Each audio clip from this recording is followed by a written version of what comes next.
Hey there, welcome back to my channel, or hello if you're new. My name is Raven, and today we are going to be having a bit of a busy day with a couple of appointments and working on video stuff in my office, but I tried to make sure to give myself some cozy breaks so that we still had a nice comfy video and that I didn't get super overwhelmed with my day. Starting off, I was running out the door to make it to an optometry appointment. This was just the pickup. I would not be able to film on an assessment day because I just get really overwhelmed with all of the things that go on near my face and in my eyes. I don't like lights being shined in my eyes. Anyways, the appointment was about 45 minutes away. It was a bit of a scurry to get there because we had to get there in time for the appointment itself and then get home in time for Zach to leave for work so he could get to work on time. My car has 3 flat tires from how bad the roads are and dry rot, and just things are a lot of fun. I haven't found an optometrist that I really like in my area, so I don't have like a regular place that I go. I've just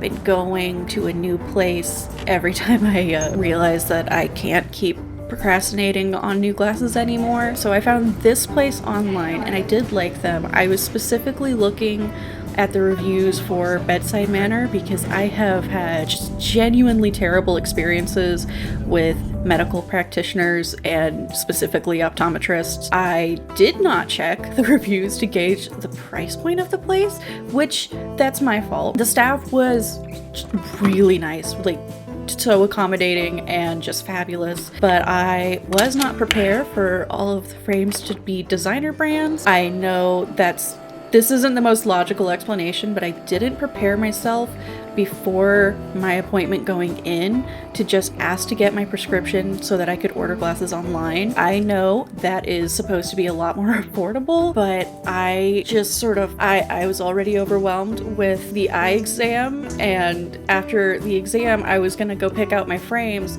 I was not in the headspace to think more steps through. If I had been prepared ahead of time to do that, I would have thought to, but I just didn't. And I've always gotten my glasses directly from the optometrist since I was 2. So I just followed the routine that's been set for me to avoid making an extra decision. And it was an expensive decision that I would not do again. I kind of regret it because it is going to take me a while to pay my glasses off, and our finances are really stressful at the moment. That said, I do like the look of my frames that I went with, and I really like how they fit my face, and they feel really functional. Like, the lenses are huge and I love it. I've always had a little sticky note in the back of my brain that if I were to be a designer girly and could afford it, it would probably be like a brand like Tiffany or Kate Spade. Also, aside from the frames, my lenses are, they're a little expensive.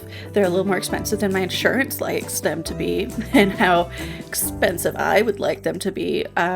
This time around, I was given Trifocals Progressive, which I've had when I was 12. Insurance doesn't like when you have special eyes. All of that being said, I'm really happy and, grateful that I have glasses that work. Being able to see what you're doing, wow, wow. Makes a difference when you're doing all kinds of stuff on computer screens and crafts.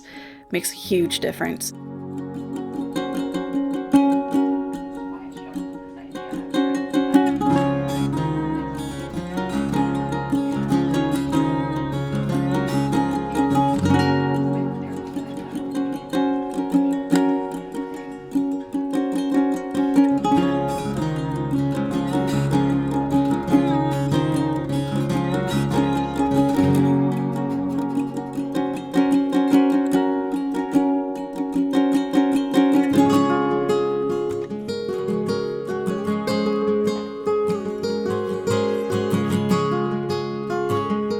When we got home from the appointment and donuts, I was having trouble transitioning back into like a normal day pattern So I rewound part of my morning routine and started going through the steps that I had skipped in order to make it to the appointment on time. It felt backwards, but it really helped me to recenter after having a very non-routine morning, leaving the house and all, just not something I do. It feels weird to learn how critical routine is for my brain as an adult. I didn't find out about my autism diagnosis until I was technically an adult, and I wasn't given a manual or guidance.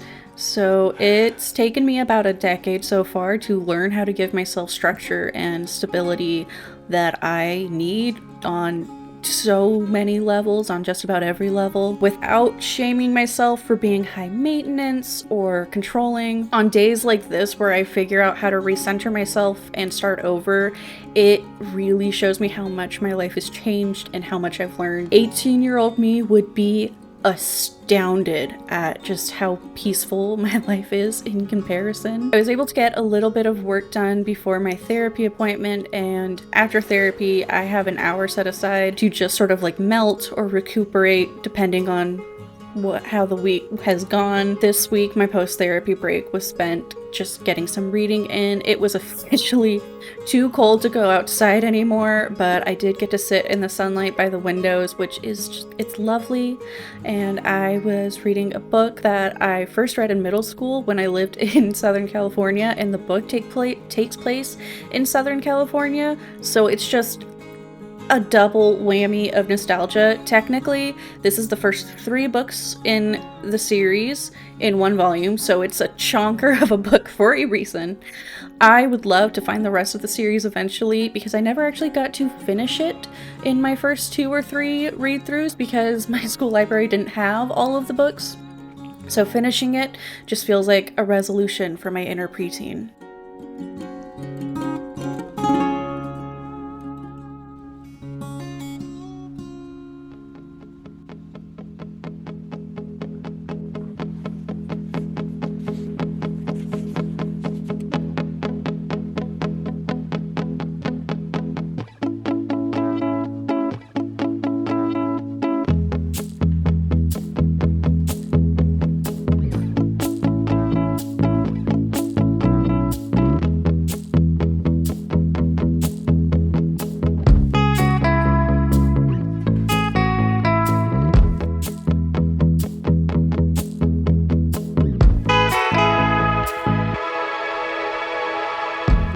After my reading break, I went back into my office and got settled in to do a couple of hours of editing. I've been trying to up my content game and make sure that I'm posting consistently, you know, with my long format YouTube videos. I'm trying to get those up on a weekly basis, and I'm actually very, very proud that I've gone back to being able to upload weekly. For a while, it was such a struggle to actually get myself to just like do any computer work, but I feel like my burnout has gotten just so much better in general, and I have been able to rearrange my office and workspaces and just figure out some things like better workflows. I feel like it's improved. I hope it has. And I've also been trying to upload TikToks a couple of times a week. I don't think I could consistently be the type of content creator that the algorithm wants me to be and like upload daily and or like multiple times a day. I think I would go right back into my burnout, and I don't want to do that. I'm trying to figure out balances so that I can do things long term and also not get super behind when I have a bad flare up or get my period because I just don't have a brain while I'm PMSing. I'm trying really hard to not try too hard and to not set too high of a standard for myself. I think that so far I'm getting it where I'm actually like not behind even after Snowpocalypse and having my routine off for like a whole week, which is like a year in my timeline view. Anyways, I hope that you enjoyed this video. Thank you so much for watching. I hope you're having a wonderful day or that tomorrow is better. Please hit subscribe if you would like to see more cozy content in the future, and I will see you next week. And leave me a glasses emoji in the comments below if you are still listening to the end. Bye.